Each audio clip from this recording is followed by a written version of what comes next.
যুব ভারতী ক্রীড়াঙ্গন সল্টলেক। এখানে নতুন হকি স্টেডিয়ামের উদ্বোধন হবে রিসেন্টলি। মাননীয় ক্রীড়ামন্ত্রী শ্রী অরূপ দা, আমাদের শ্রদ্ধেয় টালিগঞ্জের রূপকার, তিনি উদ্বোধন করবেন এই হকি স্টেডিয়াম। এখানেই আমি কিছুটা কাজ পেয়েছি অ্যাডের, এই অ্যাডভার্টাইজমেন্ট ওয়ার্ক চলছে।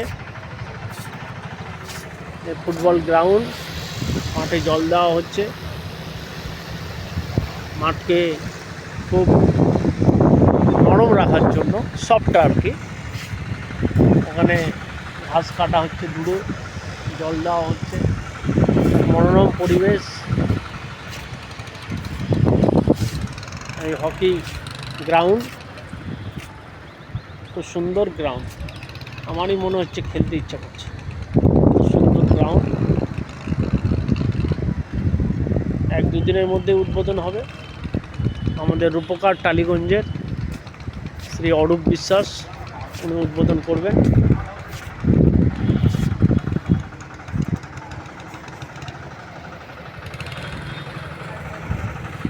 যুব ভারতী ক্রীড়াঙ্গন, অনেক বড় বড় খেলা এখানে পড়ে।